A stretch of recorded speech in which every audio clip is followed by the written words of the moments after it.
미국도 한국이 필요했습니다. 한국이 핵잠수함 기술을 요구하자 미국이 검토에 들어갔습니다.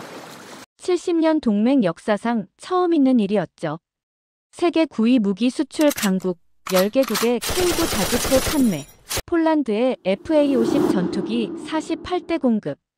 보호받던 나라는 끝났습니다. 이제 한국이 세계를 지킵니다. 이야기 시작하기 전에 여러분의 응원이 큰 힘이 됩니다. 구독과 좋아요로 함께 해주세요. 안녕하세요. 저는 레베카 존스입니다. 워싱턴 펜타곤에 있는 국방전략연구소에서 수석 연구원으로 일하고 있습니다. 올해 43세이고 한미동맹을 15년간 연구해왔죠. 하버드에서 국제관계학 박사를 받았고 졸업 후 바로 국방부에 들어왔어요. 2025년 10월 29일 오후 저는 긴급 분석 요청을 받았습니다. 경주에서 열린 한미 정상회담 내용을 검토하라는 지시였어요. 회담 전문이 이메일로 도착했고 저는 즉시 읽기 시작했습니다. 처음엔 일상적인 외교 수사로 보였어요. 동맹 강화, 경제 협력, 평화 증진 같은 문구들이 나열됐죠.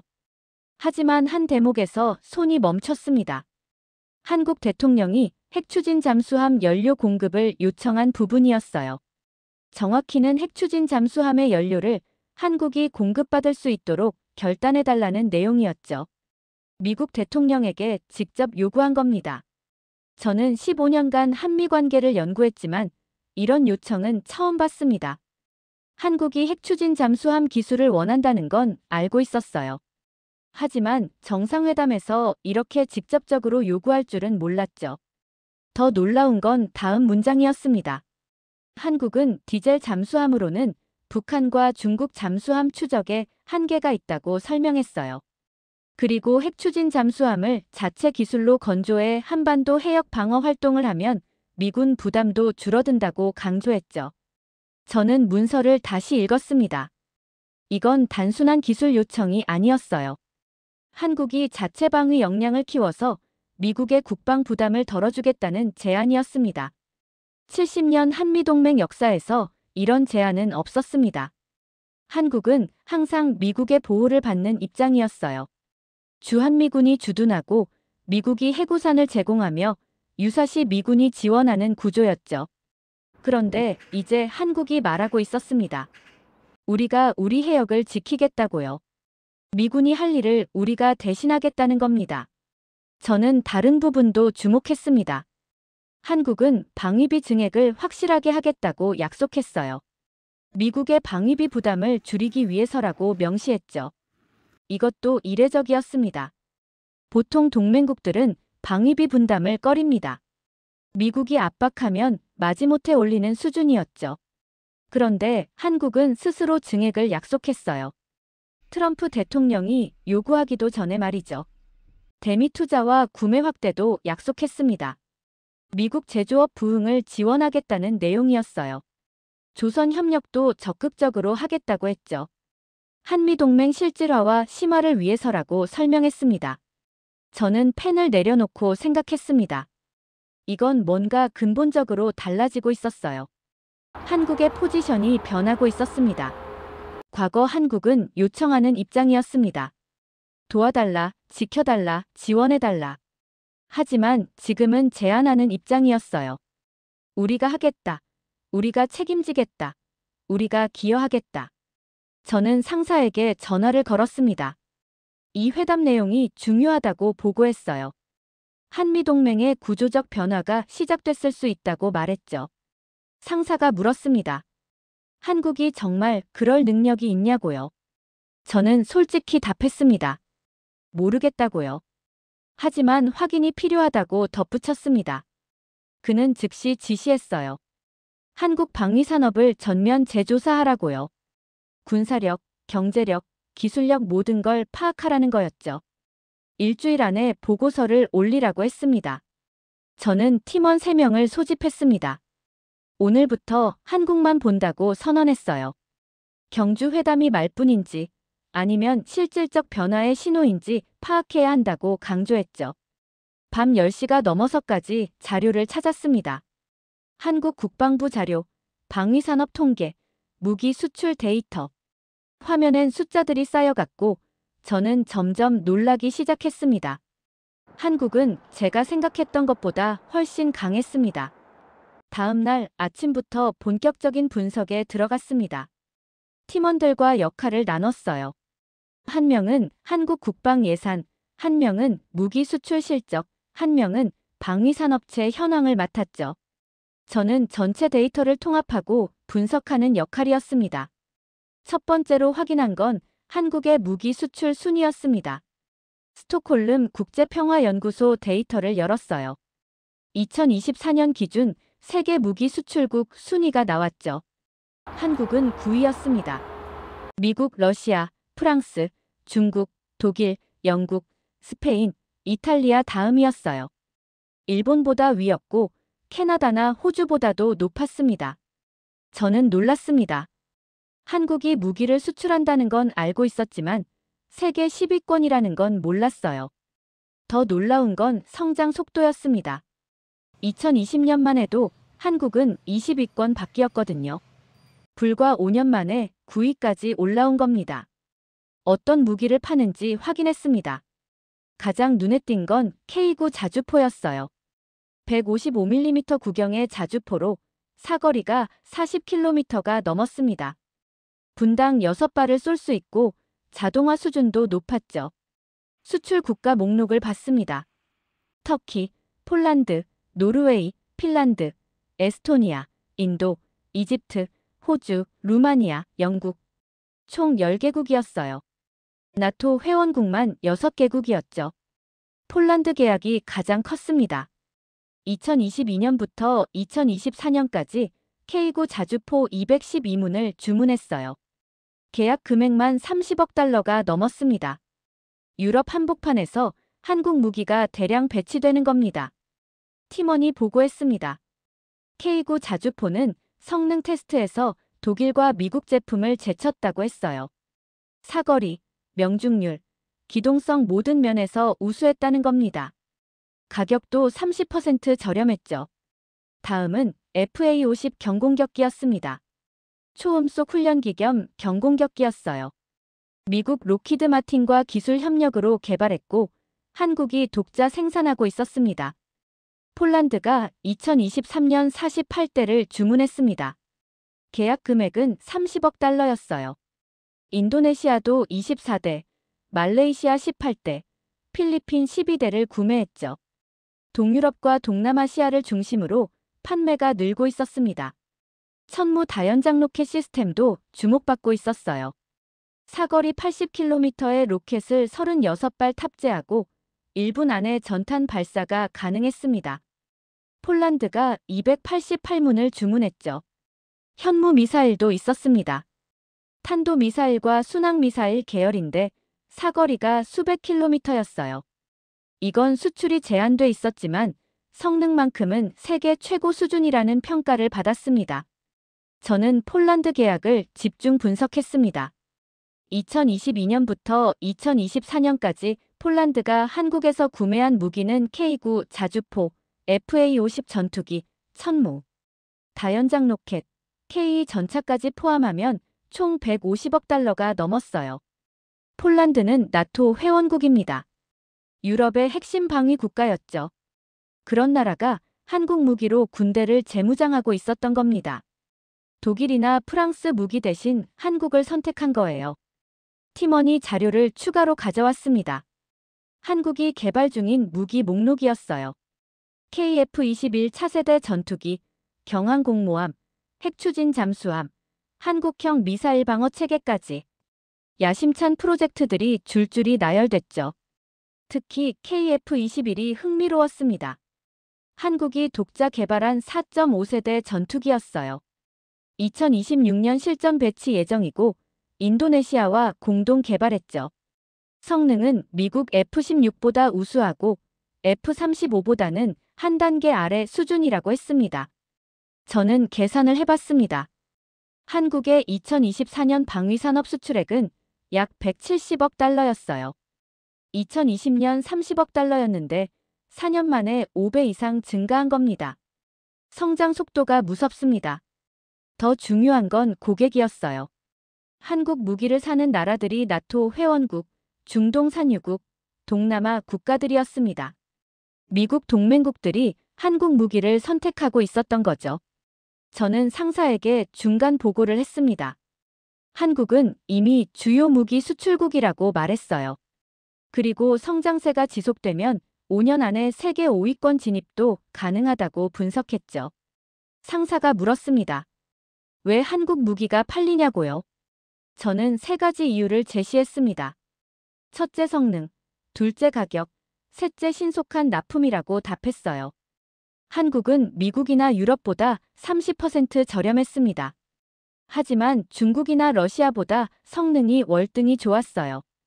그리고 계약 후 2년 안에 납품했죠. 독일은 5년 걸린다고 했습니다. 오후 회의에서 결론을 냈습니다. 한국은 경주 회담에서 빈말을 한 게 아니라는 겁니다. 미군 부담을 덜어주겠다는 약속을 실행할 능력이 있었어요. 이미 세계 9위 무기 수출국이었고 기술력도 검증됐으니까요. 저는 다음 단계로 넘어가기로 했습니다. 한미동맹 70년 역사를 되돌아보는 거였어요. 언제부터 한국이 이렇게 강해진 건지 확인하고 싶었습니다. 저는 사무실 서가에서 한미동맹 관련 책들을 꺼냈습니다. 15년간 연구한 분야지만 다시 정리할 필요가 있었어요. 1953년부터 2025년까지 72년의 역사를 되짚어봤습니다. 한미상호방 위조약은 1953년 10월 체결됐습니다. 한국 전쟁이 끝난 직후였죠. 내용은 간단했어요. 미국이 한국을 지켜준다는 겁니다. 한국은 미국의 보호를 받는 약소국이었고 선택지가 없었죠. 1950년대와 60년대 한국은 세계 최빈국 중 하나였습니다. 1인당 국민소득이 100달러도 안 됐어요. 군사력도 미약했죠. 주한미군 6만 명이 주둔하며 북한 위협을 억제했습니다. 1970년대 들어 변화가 시작됐습니다. 한국 경제가 성장하기 시작했어요. 박정희 정부는 방위산업 육성에 나섰죠. 소총, 탄약, 군복 정도는 자체 생산하기 시작했습니다. 하지만 여전히 핵심 무기는 미국산이었어요. 전투기, 전차, 미사일 모두 미국에서 수입했죠. 기술 이전도 제한적이었습니다. 미국은 한국을 보호 대상으로만 봤어요. 1980년대는 중요한 시기였습니다. 한국이 방위산업 본격 육성을 선언했어요. 전차, 전투기, 함정을 독자 개발하겠다는 목표를 세웠죠. 미국은 회의적이었지만 한국은 밀어붙였습니다. 1990년대 냉전이 끝나며 상황이 또 바뀌었습니다. 미국은 주한미군을 줄이려 했어요. 한국 방위는 한국이 책임지라는 거였죠. 한국은 국방비를 늘리고 자체 무기 개발에 박차를 가했습니다. 저는 자료를 보며 패턴을 발견했어요. 한국은 미국이 손을 떼려 할 때마다 스스로 강해졌다는 겁니다. 압박이 오히려 성장의 동력이 됐죠. 2000년대 들어 한국은 주요 무기를 독자 생산하기 시작했습니다. K1 전차, K9 자주포, KDX 구축함이 실전 배치됐어요. 성능도 서방 무기와 대등한 수준이었죠. 2010년대는 수출이 시작된 시기였습니다. K9 자주포가 터키에 처음 수출됐어요. 이후 폴란드, 노르웨이, 호주까지 판매가 확대됐죠. 한국은 무기 수입국에서 수출국으로 전환했습니다. 2020년대 들어 폭발적 성장이 이뤄졌습니다. 폴란드 대규모 계약이 체결됐고 중동과 아시아 수출도 급증했어요. 2024년 수출액은 170억 달러로 세계 9위에 올랐죠. 저는 그래프를 그려봤습니다. 가로축은 연도, 세로축은 한국 방위력 지수였어요. 1953년을 10으로 놓고 2025년을 100으로 계산했을 때 성장 곡선이 그려졌죠. 1980년대까지는 완만했습니다. 20에서 30 수준이었어요. 1990년대부터 가속이 붙었죠. 40, 50으로 올라갔습니다. 2000년대는 60, 70, 2010년대는 80을 넘었고 2020년대는 100에 도달했어요. 72년 만에 한국은 완전히 다른 나라가 됐습니다. 보호받던 약소국에서 스스로 지키는 강국으로 변했죠. 이제는 주변국까지 지원할 능력을 갖췄습니다. 저는 경주 회담 내용을 다시 봤습니다. 방위비 증액 약속이 새로운 의미로 다가왔어요. 이건 미국 압박에 못 이겨 하는 약속이 아니었습니다. 스스로 책임지겠다는 선언이었죠. 한국 GDP 대비 국방비는 2024년 기준 2.8%였습니다. 미국이 3.5%, 중국이 1.7%였죠. 한국은 이미 적지 않은 비중을 국방에 투자하고 있었어요. 그런데도 더 늘리겠다고 약속한 겁니다. 핵추진 잠수함 요청도 맥락이 보였습니다. 한국은 디젤 잠수함 14척을 보유하고 있었어요. 하지만 수중 작전 시간이 짧았죠. 중국 해군이 확장하는 상황에서 한계가 명확했습니다. 한국이 원하는 건 기술 이전이었습니다. 핵무기가 아니라 핵추진 기술이었어요. 자체적으로 잠수함을 건조해 한반도 해역을 스스로 지키겠다는 겁니다. 미군 7함대 부담을 덜어주는 거였죠. 저는 펜타곤 고위층 보고서를 작성하기 시작했습니다. 제목은 한미동맹의 구조적 전환이었어요. 부제는 보호에서 파트너십으로였죠. 핵심 논지는 명확했습니다. 한국은 더 이상 보호받는 동맹이 아니라는 겁니다. 72년간의 성장 끝에 대등한 파트너가 됐다는 거였어요. 미국은 이 변화를 인정하고 전략을 조정해야 한다고 적었습니다. 동료가 물었습니다. 이게 미국의 이득이냐고요. 저는 고개를 끄덕였어요. 큰 이득이라고 답했죠. 한국이 강해지면 미국 부담이 줄어든다고 설명했습니다. 72년 전 한국은 폐허였습니다. 미국이 모든 걸 책임져야 했죠. 하지만 지금은 다릅니다. 한국은 스스로 방어하고 주변 동맹국까지 지원하며 미국 전략에 기여하는 나라가 됐습니다. 이게 성공적 동맹의 모델 아닐까요? 저는 그렇게 생각했습니다. 다음 날, 저는 한국 방위산업체들을 집중 분석했습니다. 어떤 회사들이 무기를 만드는지, 기술 수준은 어떤지 파악하고 싶었어요. 가장 먼저 본 건 한화그룹이었습니다. K9 자주포를 만드는 회사였죠. 자료를 보니 놀라웠어요. 한화는 방위산업뿐 아니라 항공우주, 화학, 금융까지 하는 거대 기업이었습니다. K9 자주포는 1999년 첫 생산됐습니다. 25년 넘게 개량을 거듭하며 성능이 계속 향상됐어요. 최신 모델은 사거리 54km, 자동장전 시스템 탑재, 네트워크 전투 체계까지 갖췄죠. 폴란드가 왜 K9를 선택했는지 이해가 됐습니다. 독일 피체 하우비처 투사우젠보다 저렴하고 미국 M109보다 성능이 좋았어요. 납품도 빨랐죠. 주문 후 18개월이면 인도됐습니다. 천무 다연장 로켓도 한화 제품이었습니다. 230mm 로켓 12발 또는 130mm 로켓 20발을 탑재했어요. 1분 안에 전탄 발사가 가능하고 80km 떨어진 목표를 타격했죠. LIGNX-1은 미사일과 전자전 장비를 만들었습니다. 현무 미사일 계열이 대표작이었어요. 탄도 미사일과 순항 미사일 모두 생산했고 사거리는 수백 킬로미터였습니다. 한국 항공우주산업은 항공기를 담당했습니다. FA-50 경공격기가 주력 제품이었어요. 미국 로키드 마틴 기술을 바탕으로 한국이 독자 생산했죠. T-50 고등 훈련기를 개조한 모델이었습니다. 더 흥미로운 건 KF-21 차세대 전투기였습니다.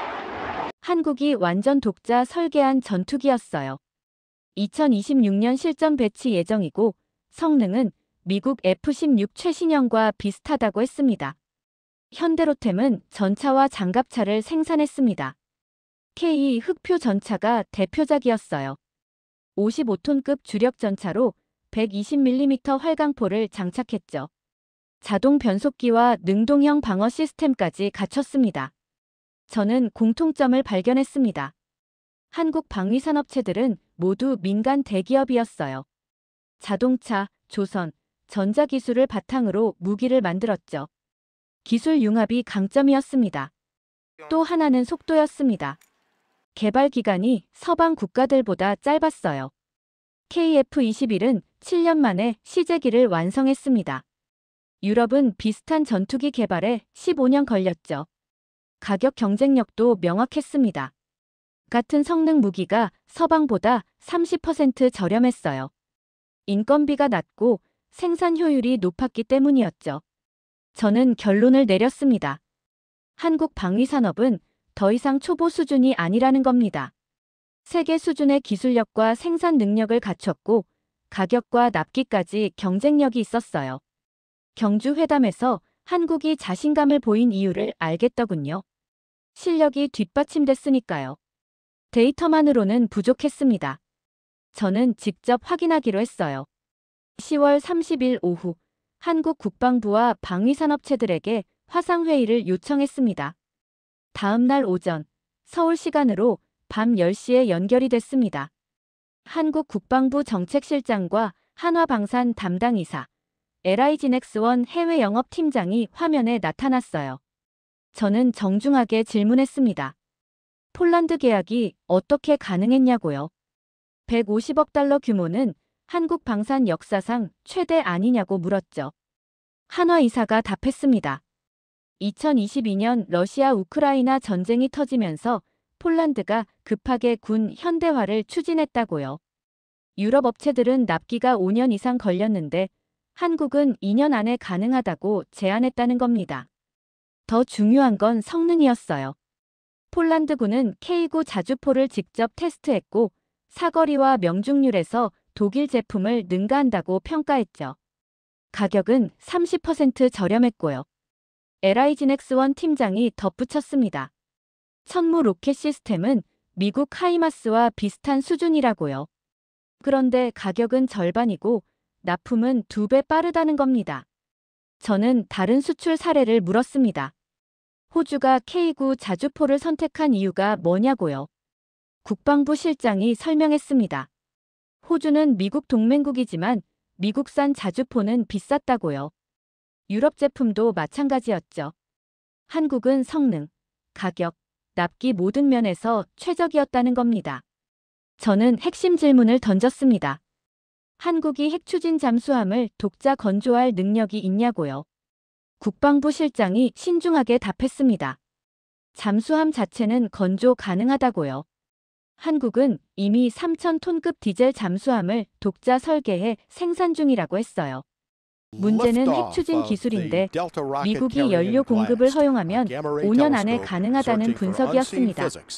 한화 이사가 추가 설명했습니다. 한국 조선 기술은 세계 최고 수준이라고요. 잠수함 선체 제작과 시스템 통합은 이미 검증됐다는 겁니다.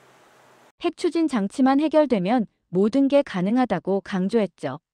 저는 놀랐습니다. 한국이 이미 대부분 기술을 보유하고 있었던 겁니다. 미국 협조만 있으면 현실화될 수 있었어요. 회의는 2시간 진행됐습니다. 마지막에 제가 물었어요. 한국 방위산업의 목표가 뭐냐고요. 국방부 실장이 명확히 답했습니다. 자주 국방 완성과 글로벌 방산 강국 도약이라고요. 더 이상 미국에 의존하지 않고 스스로 지키며 동맹국들도 지원하겠다는 비전이었습니다. 화면이 꺼진 후 저는 생각했습니다. 한국은 진심이었어요. 경주 회담 발언은 외교 수사가 아니라 실행 가능한 계획이었습니다. 화상회의 다음 날, 저는 한국 국방 예산을 분석했습니다. 대등한 파트너가 되려면 경제력이 뒷받침돼야 한다고 생각했어요. 2024년 한국 국방 예산은 약 600억 달러였습니다. GDP의 2.8%였죠. 절대 금액으로는 세계 10위권이었고 GDP 대비 비율은 높은 편이었습니다. 비교를 해봤어요. 미국은 GDP의 3.5%, 중국은 1.7%, 일본은 1.0%, 독일은 1.5%였습니다. 한국은 주요국 중에서도 높은 비중을 국방에 투자하고 있었죠. 더 중요한 건 증가 추세였습니다. 2020년 한국 국방 예산은 460억 달러였어요. 4년 만에 140억 달러 증가했죠. 연평균 7% 성장이었습니다.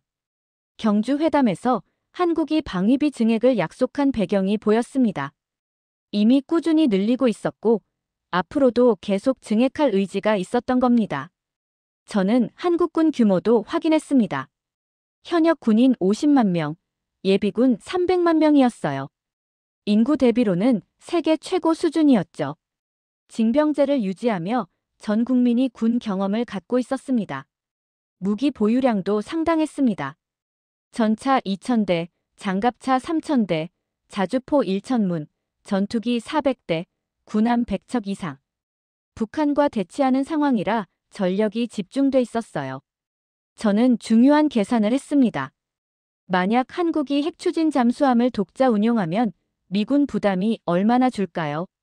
현재 미 해군 7함대가 한반도 해역을 담당했습니다. 공격형 잠수함 2척이 주기적으로 순찰했어요. 한 척당 연간 운용비는 약 5억 달러였죠. 한국이 핵추진 잠수함 3척을 운용하면 미군 잠수함이 다른 지역으로 재배치될 수 있었습니다. 연간 10억 달러 이상 절감 효과가 있었죠. 주한미군 경비 분담금도 받습니다. 한국은 2024년 15억 달러를 부담했어요. 주한미군 전체 경비의 약 50%였죠. 경주 회담에서 증액을 약속했으니 60% 이상으로 올라갈 겁니다. 방위산업 협력도 고려해야 했습니다. 한국이 미국에 무기 부품을 공급하면 미국 국방비도 절감됐어요. 한국산이 30% 저렴했으니까요. 저는 보고서에 결론을 적었습니다. 한국은 대등한 파트너가 될 조건을 충족한다고요.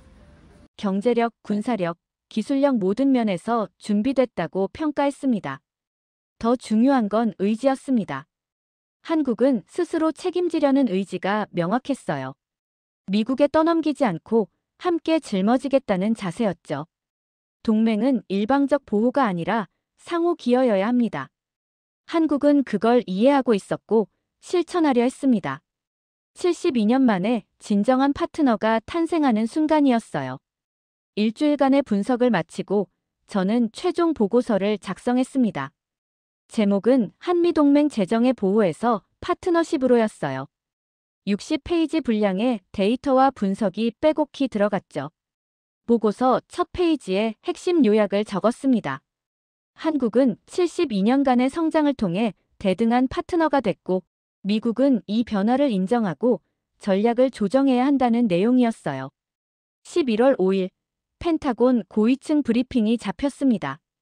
국방부 차관, 인도태평양 사령부 전략기획실장, 합참 국제정책국장이 참석했어요. 저는 긴장했지만 자신감도 있었습니다. 프레젠테이션을 시작했습니다. 첫 슬라이드는 경주 회담 내용이었어요.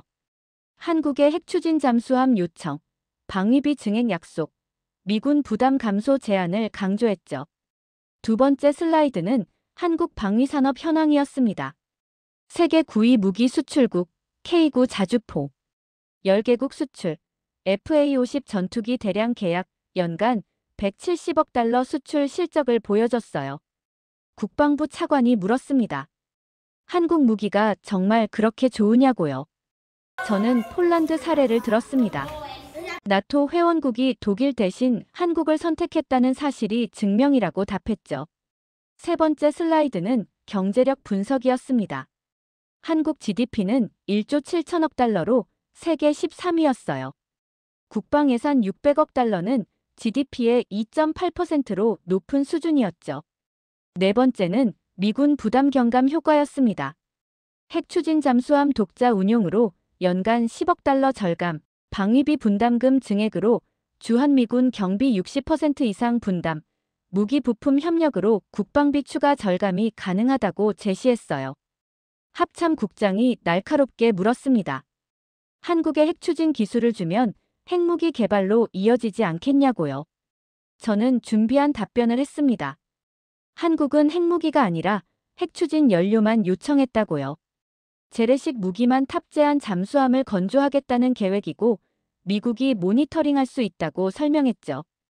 인도태평양 사령부 실장이 지적했습니다. 중국이 반발할 수 있다고요. 저는 오히려 중국 견제에 도움이 된다고 반박했습니다. 한국이 강해지면 중국도 함부로 못한다고 말했죠. 5번째 슬라이드는 전략 제안이었습니다. 저는 3가지를 제시했어요. 첫째, 한국을 핵심 파트너로 재정의하자는 겁니다. 일본, 호주와 동급으로 대우하고 고급 군사기술 이전을 허용하자는 제안이었어요. 둘째, 한미방산 협력을 확대하자는 겁니다. 한국 기업이 미국 국방 프로젝트에 참여하고 공동 무기 개발도 추진하자는 내용이었죠. 셋째, 아시아 집단안보 체제를 구축하자는 겁니다. 한국, 일본, 호주, 필리핀을 묶어 중국 견제 네트워크를 만들자는 거였어요. 한국은 그 중심축이 될 수 있다고 강조했습니다. 국방부 차관이 신중하게 물었습니다. 의회 설득이 가능하겠냐고요. 핵 추진 기술 이전은 민감한 사안이라는 겁니다. 저는 경제 논리로 접근하자고 제안했습니다. 미국 국방비 절감과 일자리 창출 효과를 강조하면 의회도 움직일 거라고 말했죠. 한국과 협력하면 미국 방산 기업도 이익이라고 덧붙였습니다. 브리핑은 2시간 진행됐습니다.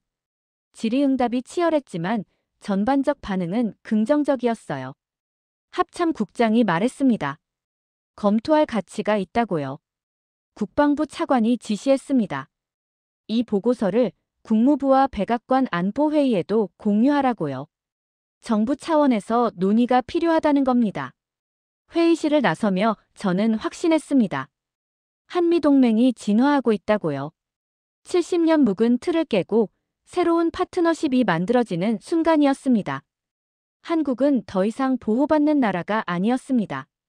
함께 싸우는 파트너였고 미국 전략에 기여하는 핵심 동맹이었죠. 저는 사무실로 돌아와 동료들에게 말했습니다. 역사적 변화가 시작됐다고요. 우리가 그 변화를 목격하고 있다고 말했습니다. 10월 30일 목요일 저녁, 저는 사무실에서 최종 정리 작업을 하고 있었습니다. 펜타곤 브리핑 준비가 거의 끝났고 지난 일주일간의 분석을 되돌아보고 있었어요. 책상 위엔 자료들이 쌓여 있었습니다. 경주 회담 전문, 한국 방위산업 데이터, 무기 수출 통계, 국방 예산 분석 보고서. 모든 자료가 같은 결론을 가리키고 있었죠. 한국은 변했습니다. 72년 전 폐허에서 시작해 세계 10대 경제 강국이 됐고 이제는 군사 강국으로도 부상했어요. 더 이상 미국의 보호가 필요한 나라가 아니었습니다. 저는 창밖을 봤습니다. 워싱턴 DC 야경이 펼쳐져 있었어요. 백악관, 국회의사당, 링컨 기념관의 불빛이 보였죠. 이곳에서 70년 넘게 한미동맹 정책이 만들어졌습니다. 하지만 이제 그 정책을 바꿔야 할 때가 왔습니다. 한국은 일방적으로 보호받는 동맹에서 함께 기여하는 파트너로 진화했고 미국도 그 현실을 인정해야 했어요.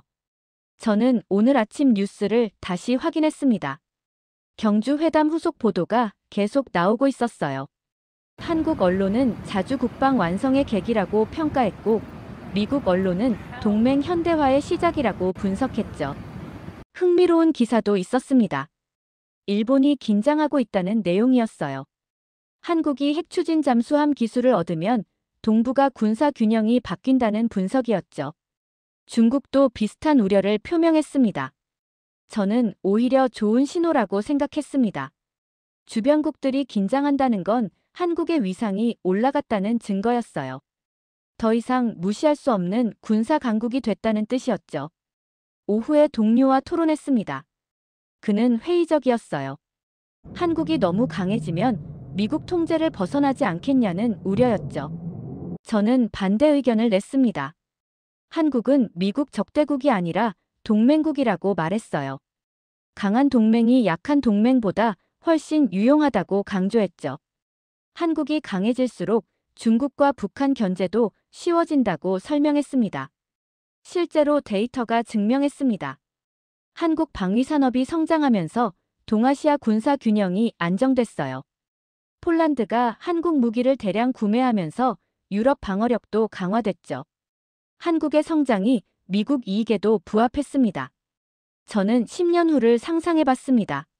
한국은 핵추진 잠수함 5척을 운용하고 KF-21 전투기 200대를 배치하며 세계 5위 무기 수출국이 될 겁니다. 방위비는 GDP의 3.5%로 늘어나고 미군 부담은 대폭 감소하겠죠. 그때 한미동맹은 완전히 다른 모습일 겁니다.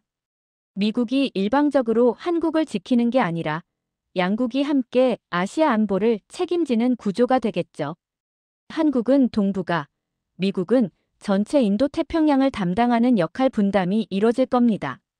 더 나아가 한국은 글로벌 안보에도 기여할 겁니다. 이미 폴란드에 무기를 공급하며 유럽 방어에 일조하고 있었어요. 중동과 동남아시아에도 영향력을 확대하고 있었죠.